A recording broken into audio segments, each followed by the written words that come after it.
Hello viewers, welcome to Rasosisa channel. Hope you all doing good. ఇప్పటిదాకా మన channel ఎవరైనా subscribe చేసుకోకపోయినట్టయితే please subscribe చేసుకోండి. ఈరోజు మన ఛానల్లో గోనచారు పులుసు మీకు చూపించబోతున్నామండి. ఇది ఆంధ్ర స్పెషల్ రెసిపీ అండి. యాక్చువల్లీ అక్కడ ఫంక్షన్స్లోని లంచ్ గట్ట పెట్టేటప్పుడు వాళ్ళు మనకి ఇక్కడ సాంబార్ ఎలా సర్వ్ చేస్తారో అలా వాళ్ళు ఈ గోనచారుని కూడా సర్వ్ చేస్తారండి.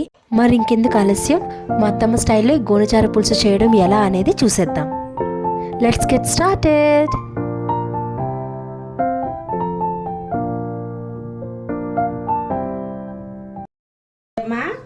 ఇది గోన పులుసుకి చింతపండు మనం ఎక్కువ వేసుకుంటామమ్మా. ఇది ఒక అరగంట టైం నానబెడితే సరిపోతుంది. ఎందుకంటే ఇది ఎక్కువ పడుతుంది గోనచారుకి. గోన పులుసు తింటాం కదమ్మా, ఎక్కువ పడుతుంది. అందుకే అరగంట ముందు వేసుకుంటే సరిపోద్దమ్మా. గోనచారు పులుసుకి కావాల్సిన వెజిటేబుల్స్ అండి. మనము వెజిటేబుల్స్ అన్నీ యాడ్ చేసుకుంటాము. లైక్ సాంబార్కి, పులుసుకి యాడ్ చేసుకుంటాం కదా, ముక్కల పులుసుకి. అలాగే గుమ్మడికాయ అయితే ఖచ్చితంగా యాడ్ చేసుకోవాలండి.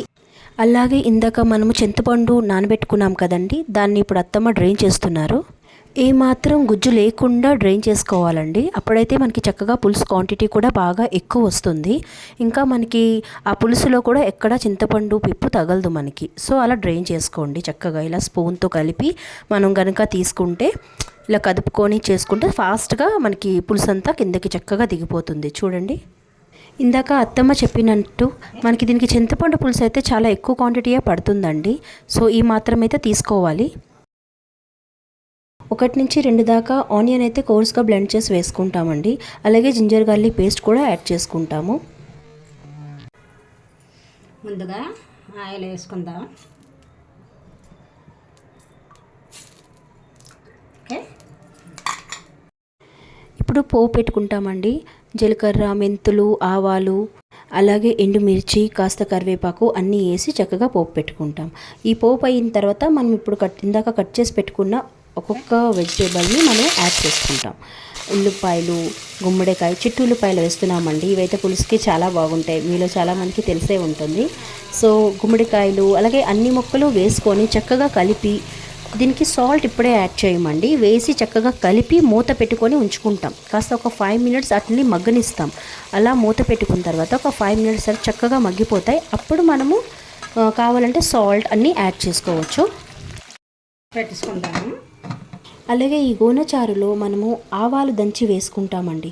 ఇలా మనము సాంబార్లో చూడము, అలాగే ముక్కల పులుసులో కూడా వేయం. బట్ ఈ గోనచారు పులుసుకి మాత్రం మా అత్తమ్మ ఇక్కడ ఆవాలు దంచి పొడుము చేసి దాన్ని యాడ్ చేస్తారు. ఇందులో కాస్త ఆవాల్ని వేయించి మనం దంచుకుంటే ఇలా మనకి ఫాస్ట్గా మెత్తగా అయిపోతాయండి. దీన్ని మీరు మిక్సర్లో కూడా చేసుకోవచ్చు.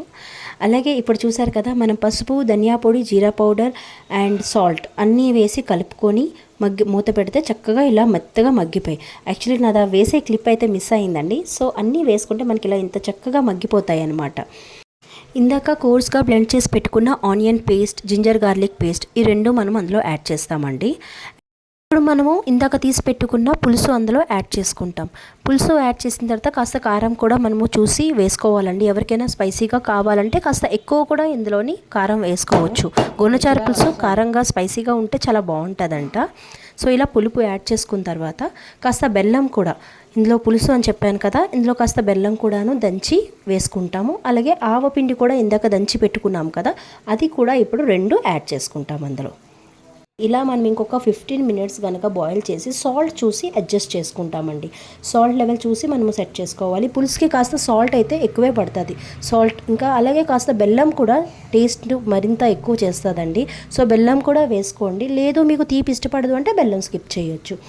ఒక 15 మినిట్స్ ఇలాగా మనం లిడ్ పెట్టి క్లోజ్ చేసి దాన్ని బాయిల్ చేయనిస్తే అది చక్కగా మరుక్కుంటుంది. అండ్ మనకి గుమగుమలాడే గోనచార పులుసు అయితే రెడీ అయిపోతుందండి. సో చూసారు కదా, వీడియో నచ్చినట్టయితే తప్పకుండా లైక్ చేయండి.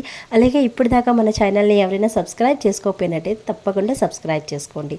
గోనచార పులుసు అయితే వేడి వేడిది అన్నంలో వేసుకొని తింటే సూపర్గా ఉంటుందండి.